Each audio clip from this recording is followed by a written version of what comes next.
The sound of my own front door slamming shut behind me still echoes in my ears as I write this from a dingy motel room that smells like stale cigarettes and defeat.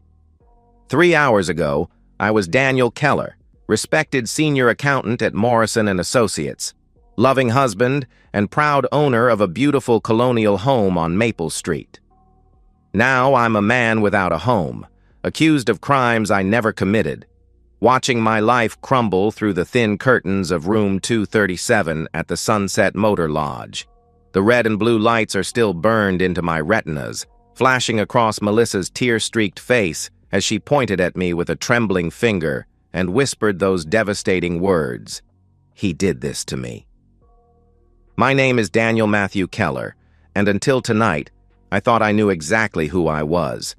42 years old, 15 years with Morrison & Associates, working my way up from junior accountant to senior partner track. Numbers don't lie. That's what I always told my clients. They're clean, honest, reliable. Unlike people, as I'm learning. I met Melissa Sarah Chen 7 years ago at a charity gala downtown. She was volunteering at the silent auction, her dark hair catching the light as she laughed at something her friend had whispered. When she smiled at me across that crowded ballroom, I felt something I'd never experienced before, like the world had suddenly clicked into focus. She was 28 then, working as a marketing coordinator for a local nonprofit, passionate about animal rescue and environmental causes. Everything about her seemed genuine, warm, real. We dated for 2 years before I proposed. The wedding was perfect. Small ceremony in her parents' backyard, surrounded by sunflowers and fairy lights. Melissa had insisted on writing our own vows, and when she promised to stand by me through every storm, to be my shelter when the world grows cold, I believed every word. Hell, I felt every word. The first 5 years of our marriage were everything I'd dreamed of. We bought the house on Maple Street, a 1920s colonial with original hardwood floors and a wraparound porch where we'd sit every evening with our golden retriever, Max. Melissa would curl up against me, her head on my shoulder, planning our future. We talked about children, about the renovations we'd make to the guest room, about growing old together in that house. I worked long hours during tax season, but Melissa never complained. She'd pack me lunches with little notes tucked inside, surprise me at the office with dinner when I was pulling late nights. When I made senior accountant 3 years ago, she threw a surprise party and gave a speech about how proud she was to be married to the most dedicated, honest man she'd ever known. Our relationship wasn't perfect, whose is, but it was solid, built on trust, mutual respect, shared dreams. When Melissa switched jobs last year to work as an events coordinator at Hartwell Marketing, I supported her completely. When she started staying late for client events, I picked up the slack at home, walking Max, handling the grocery shopping, taking care of the little domestic details she used to manage. I trusted her implicitly. The thought of betrayal never even crossed my mind. Why would it? We were partners, teammates, best friends who happened to be married. When she said she loved me, I believed her. When she promised we'd face everything together, I built my entire world around that promise. Max was the final piece of our little family. We adopted him as a puppy from the rescue where Melissa used to volunteer.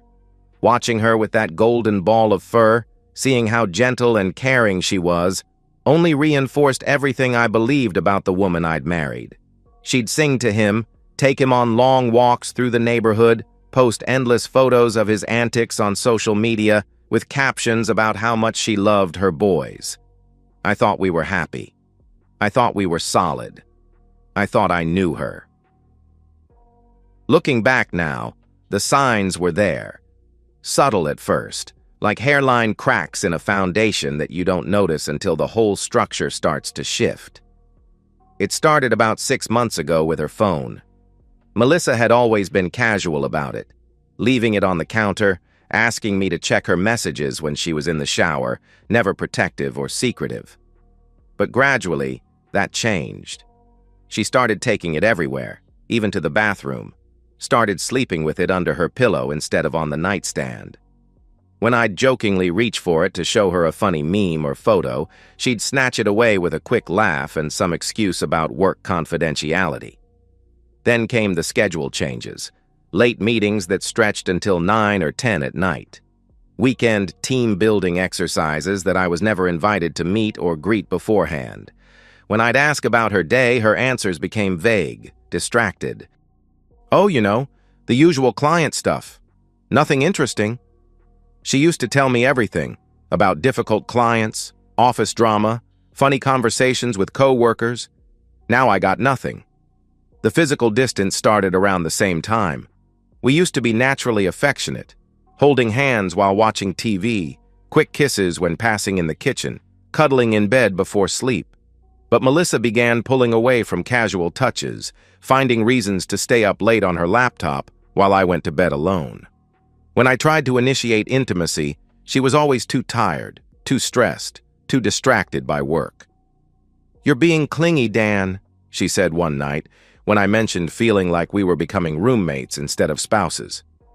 "I just need some space to focus on my career right now. This promotion is really important to me."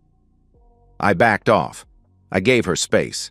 I told myself this was just a rough patch, that all marriages go through phases where work takes priority. I threw myself into my own career, picking up extra clients, staying late at the office to give her the breathing room she seemed to need. But then came the criticism.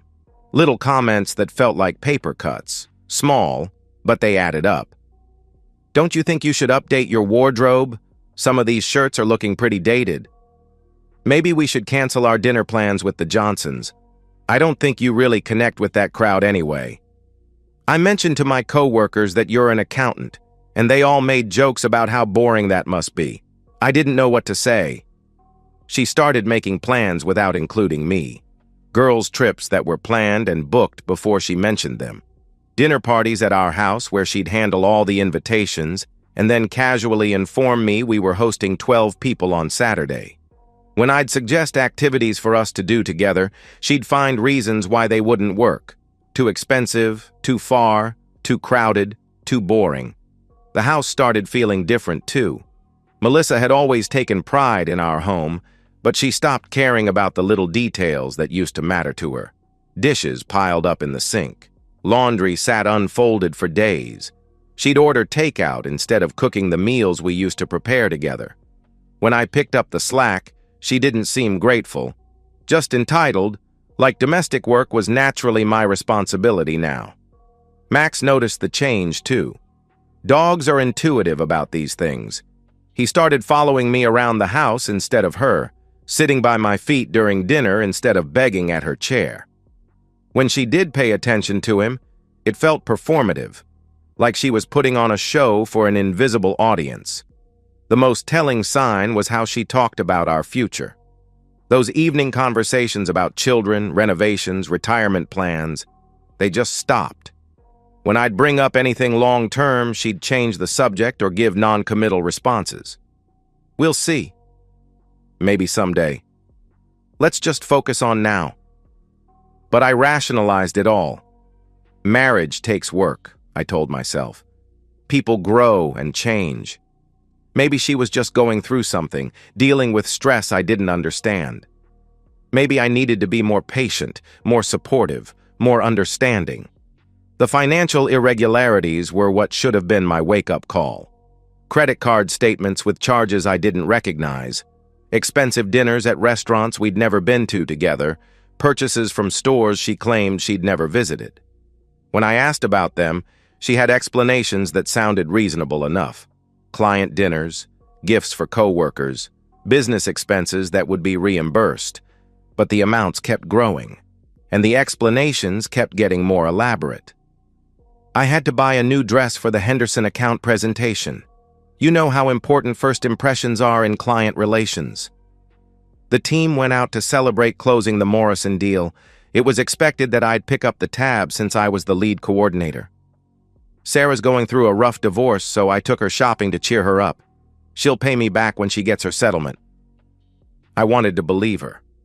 I needed to believe her.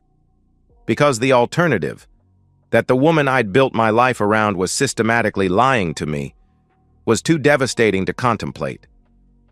The final straw in this slow-building avalanche of disrespect came 2 weeks ago. I had taken the afternoon off for a dentist appointment and decided to surprise Melissa with lunch at her office. I'd done this before during our good years, and she'd always been delighted to see me. But when I walked into the Hartwell marketing lobby with a bag from her favorite Thai restaurant, the receptionist looked confused. "Oh, Mr. Keller, Melissa's not in today. Didn't she tell you? She took the day off for a personal appointment." The ground shifted beneath my feet. She'd left that morning in her work clothes, kissed my cheek, told me she had back-to-back meetings and wouldn't be home until late. I stood in that lobby holding pad thai and feeling like an idiot, making excuses to the receptionist about miscommunication and scheduling mix-ups. I drove home in a daze, the untouched food getting cold in the passenger seat. Our house felt different when I walked in, like someone had been there who didn't belong. Nothing was obviously out of place, but something felt wrong. Max was agitated, pacing by the front door and whining in a way he'd never done before. That night, when Melissa came home at 10:30, claiming exhaustion from the most insane day ever, I almost confronted her. The words were right there, ready to spill out, but she looked so tired, so stressed, and I found myself making excuses for her again. Maybe she'd had a client emergency. Maybe she'd been called off site and forgot to mention it. Maybe the receptionist was confused. But deep down, I knew. The marriage I'd been fighting to save was already over. I just didn't want to admit it yet. The moment of absolute clarity came on a Tuesday night in late October. I remember the date exactly, October 24th. Because it's the day my old life officially ended and this nightmare began. I'd been working late, trying to finish quarterly reports for 3 different clients before the month-end deadline. The office was empty except for me and the cleaning crew. Around 9:30, I realized I'd left my backup hard drive at home, and I needed the Morrison files that were stored on it. The deadline was tight, and those files represented weeks of work I couldn't afford to recreate. I called Melissa to let her know I was coming home, but her phone went straight to voicemail. No big deal. She'd mentioned having dinner with her sister that evening, and Sarah's apartment was in a dead zone for cell service. I drove home through the quiet suburban streets, mentally organizing the work I still needed to complete. Our house was dark when I pulled into the driveway, which made sense if Melissa wasn't home yet. But as I fumbled for my keys at the front door, I heard something that made my blood freeze. Laughter, male laughter, coming from inside my house. Then Melissa's voice, lighter and more animated than I'd heard it in months. "Oh God, you're terrible. What if someone sees us?" More laughter. The sound of footsteps upstairs. Our bedroom. I stood on my own front porch, key halfway to the lock, as my brain tried to process what I was hearing. Maybe it was the TV. Maybe she'd come home early and was watching a movie. Maybe, "Daniel never touches me like that anymore." Melissa's voice drifted down from the bedroom window, clear as crystal, unmistakable. A man's voice responded, "His loss. You're incredible, baby." The key slipped from my fingers and clattered onto the porch. In that moment, standing in the dark outside the home we'd built together, listening to my wife betray our marriage with casual cruelty, something fundamental broke inside me. Not just my heart, though that was shattered beyond repair, but something deeper. My faith in the basic decency of people. My belief that love meant something. My trust in my own judgment. I picked up the key with shaking hands and let myself into my own house like a thief. Max bounded down the stairs to greet me, tail wagging, oblivious to the devastation unfolding above us. I scratched behind his ears with numb fingers, listening to the sounds from upstairs, sounds that confirmed every fear I'd been pushing down for months. I could have stormed up there, could have kicked down the bedroom door, confronted them in the act, demanded explanations and apologies. But something cold and calculating had taken over my mind. Standing in my living room, surrounded by photos of our life together, listening to my wife mock our marriage to her lover, I realized that emotional reactions would only work against me. Instead, I pulled out my phone and started recording. The audio quality was crystal clear. Every word, every laugh, every intimate sound that proved beyond doubt what was happening in my bedroom. I documented the time, the date, took photos of the unfamiliar car parked discreetly down the street. After 20 minutes of gathering evidence, I quietly left my own house and drove back to the office. I finished the Morrison reports in a focused fury, numbers and calculations providing the only stability in a world that had just revealed itself to be built on lies. That night, lying awake in our guest room while Melissa slept peacefully beside her lover in our bed, I made a decision that would change everything. I wasn't going to be the victim in this story. I wasn't going to be the fool who got blindsided and destroyed by someone else's selfishness and cruelty. I was going to fight back, but I was going to do it smart. The next morning, Melissa came downstairs humming, making coffee like nothing had happened. She kissed my cheek, the same cheek she'd kissed yesterday before lying about her dinner plans, and asked about my late night at the office. "How did the reports go?" "You looked exhausted when you came to bed." I'd actually slept in the guest room, but apparently she'd been too distracted to notice. I played along, watching her performance with new eyes. She was good, I'll give her that. Oscar-worthy, really. The concerned wife, the supportive partner, the woman who definitely hadn't been entertaining another man in our bedroom just hours earlier. "Fine," I said, sipping coffee that tasted like ash. "Just the usual deadline pressure." Over the next week, I began planning my counterattack with the same methodical precision I brought to forensic accounting. This wasn't going to be an emotional meltdown or a messy confrontation. This was going to be systematic, thorough, and absolutely devastating. First, I needed more evidence. The audio recording was damning, but I needed a complete picture of her betrayal. I installed discrete monitoring software on our home network, tracking data usage and connected devices. I hired a private investigator, Marcus Webb, a former police detective who specialized in infidelity cases. Marcus was expensive, but thorough. Within 2 weeks, he documented a pattern of deception that went back 6 months. Melissa was having an affair with Trevor Hutchinson, the creative director at Hartwell Marketing. 35 years old, divorced, drives a red BMW convertible, the same car I'd seen parked down our street that night. They'd been meeting at his apartment, various hotels, and yes, occasionally at our house when they thought I was working late. But the affair was just the beginning. Marcus's investigation revealed something much worse. Melissa and Trevor were planning to destroy me completely. She'd been documenting fake incidents for months, building a false narrative of domestic abuse. Photos of bruises she'd given herself, screenshots of text messages she'd sent to friends describing my increasingly violent behavior, a journal filled with fabricated accounts of arguments that had never happened, threats I'd never made, violence I'd never even imagined. She was building a case to not just leave me, but to frame me as an abuser. The goal wasn't just divorce, it was total destruction. She wanted the house, the savings, Max, and my reputation in ruins. She wanted me jobless, friendless, and possibly in prison. The plan was almost elegant in its cruelty. She would stage a domestic violence incident, call the police, and have me arrested. While I was trapped in the legal system fighting false charges, she'd clean out our joint accounts, file for divorce with her fabricated evidence, and start her new life with Trevor. By the time I proved my innocence, if I ever could, she'd have everything, and I'd have nothing. According to Marcus's surveillance, they were planning to execute this plan within the next 2 weeks, so I decided to beat them to it. The beauty of my plan was its simplicity. Melissa had unknowingly provided me with all the tools I needed to destroy her. Her fake documentation, her lies, her systematic deception, it would all become evidence of her fraud instead of my alleged abuse. First, I secured our assets.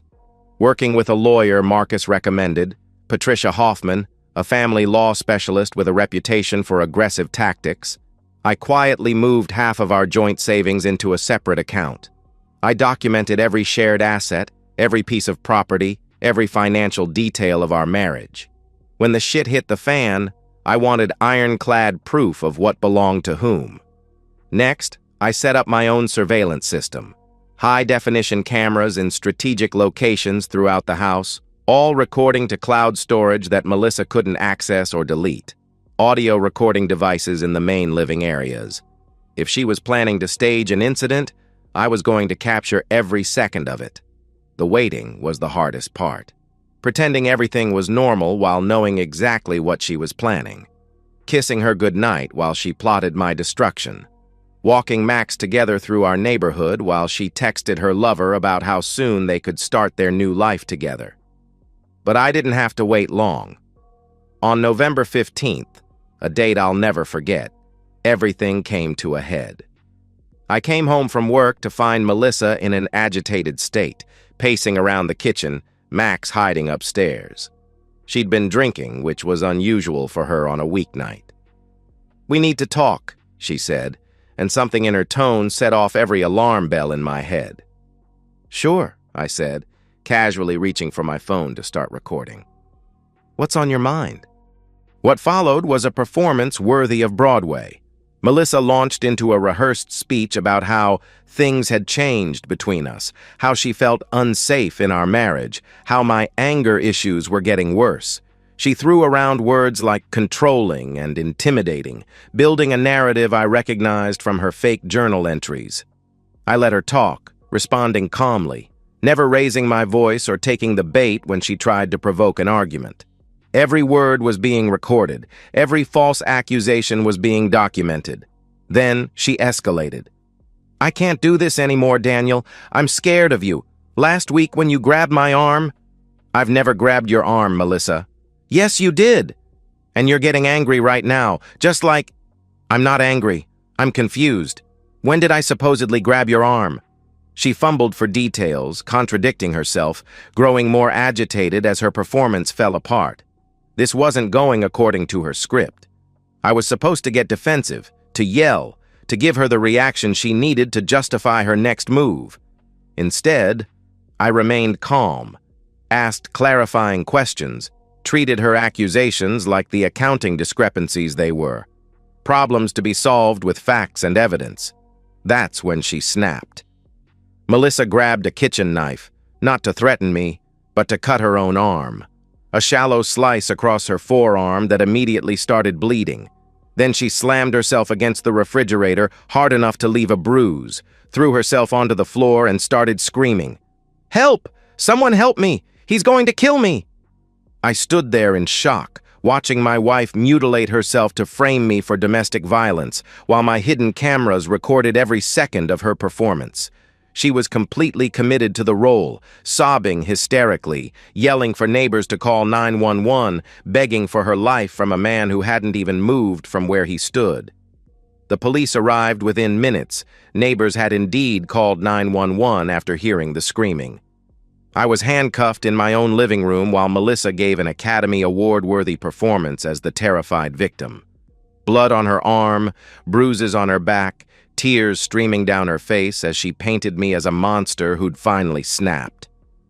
"I knew this day would come," she sobbed to the officers. "I've been trying to leave him, but he threatened to kill me if I ever tried. Tonight he lost control. I thought he was going to murder me." I was arrested, charged with domestic assault, and spent the night in county jail. The restraining order was issued the next morning. I was banned from my own home, suspended from work pending investigation, and suddenly the subject of neighborhood gossip and news reports. But unlike the victim Melissa expected me to be, I wasn't defenseless. The next morning, while Melissa was probably celebrating with Trevor in what used to be our bedroom, I was sitting in Patricia Hoffman's office with a flash drive full of evidence that would change everything. "This is extraordinary," Patricia said, reviewing the surveillance footage of Melissa's self-harm performance. "I've seen false domestic violence claims before, but never anything this premeditated and elaborate. We had everything. Video evidence of her cutting herself and throwing herself against the refrigerator. Audio recordings of her admitting the abuse allegations were fabricated. Financial records showing she'd been planning to clean out our accounts. Documentation of her 6-month affair with Trevor. Screenshots of text messages between them discussing their plan to frame me. But the crown jewel was something Marcus had uncovered through his surveillance network. A recording of Melissa bragging to her friend Katie about how perfectly her plan was working. "You should have seen his face when they handcuffed him," she laughed over drinks at their usual wine bar. "He had no idea what hit him. By the time he figures out how to fight this, Trevor and I will be long gone with everything he's worked for. The house, the money, even that stupid dog he loves so much." Katie had been uncomfortable with the conversation. Marcus had approached her afterward, and she'd been horrified to learn the extent of Melissa's deception. She voluntarily provided her own recordings of multiple conversations where Melissa detailed her fraud, admitted to the affair, and celebrated my destruction. Armed with this evidence, Patricia filed an emergency motion to dismiss all charges against me and countersued Melissa for false reporting, defamation, fraud, and malicious prosecution. The family court judge, Rebecca Martinez, was known for her no-nonsense approach to legal proceedings. When she reviewed our evidence package, her reaction was swift and decisive. "This is one of the most egregious cases of legal system abuse I've ever encountered," Judge Martinez stated from the bench. "Ms. Chen has weaponized domestic violence laws to perpetrate fraud, filed false police reports, and attempted to destroy an innocent man's life for financial gain. This court will not tolerate such a gross miscarriage of justice." The protective order was immediately vacated. All domestic violence charges were dismissed with prejudice. I was reinstated at work with full back pay and a formal apology from HR. But that was just the beginning of Melissa's downfall.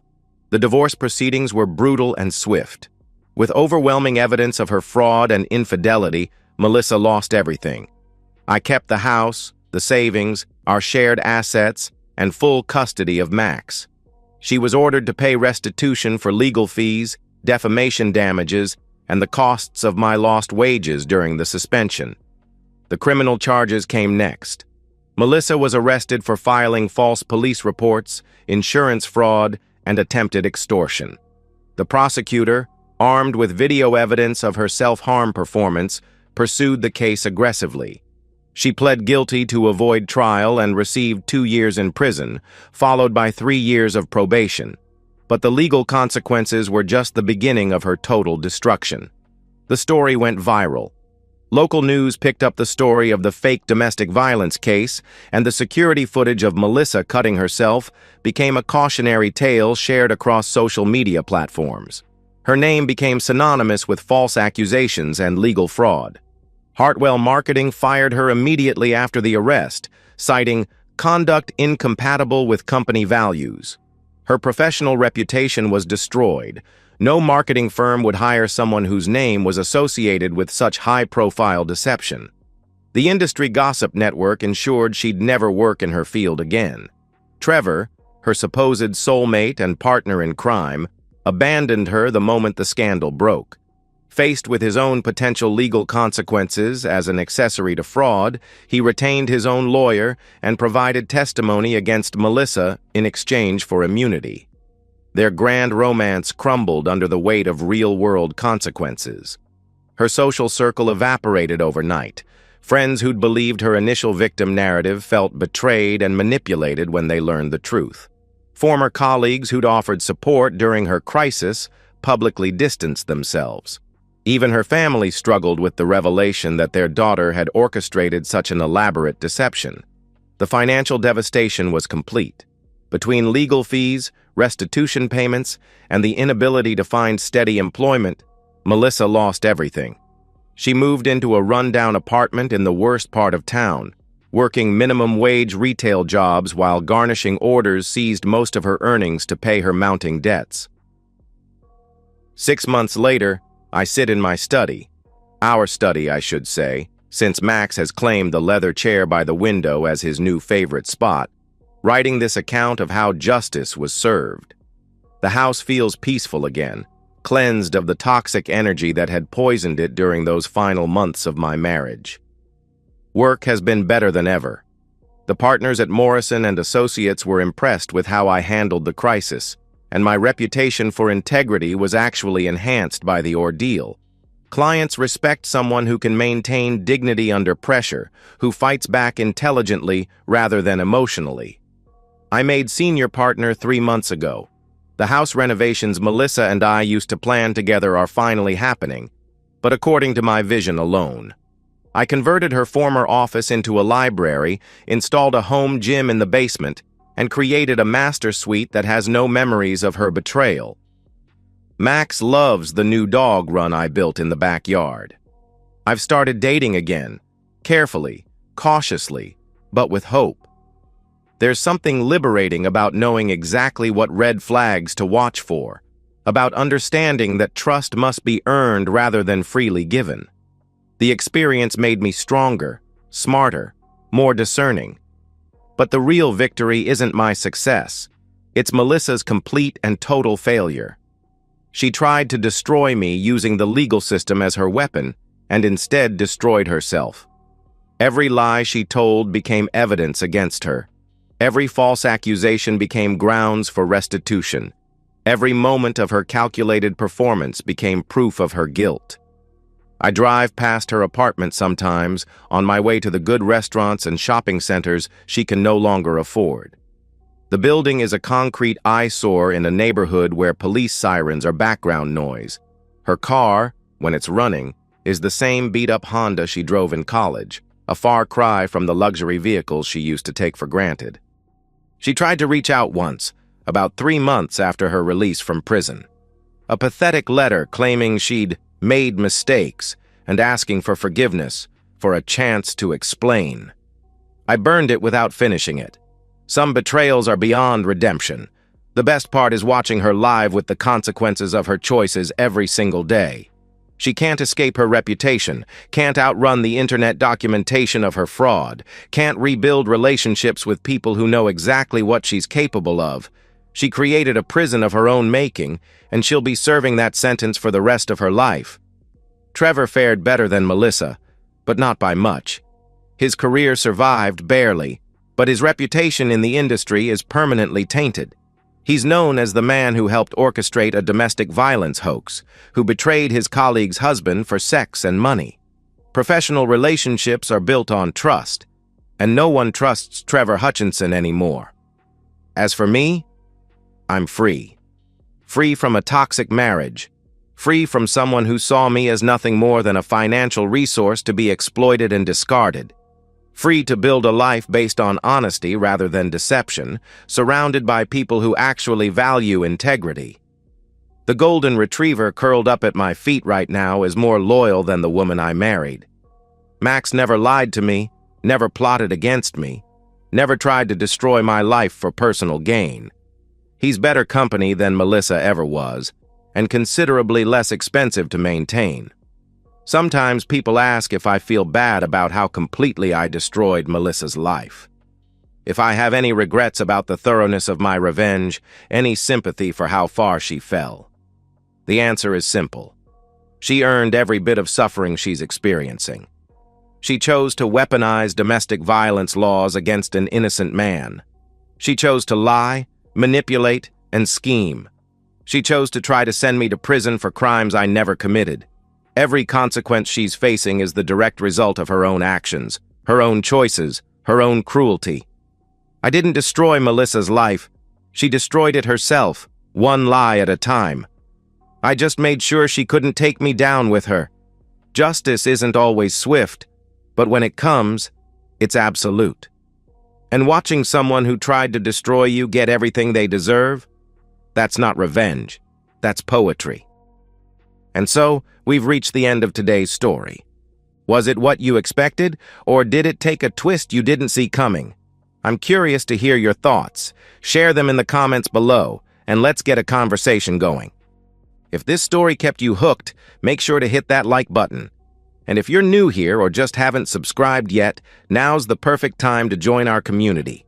I bring you fresh, captivating stories every day, so click that subscribe button and turn on notifications so you never miss out. Thanks for watching, and I'll see you in the next one.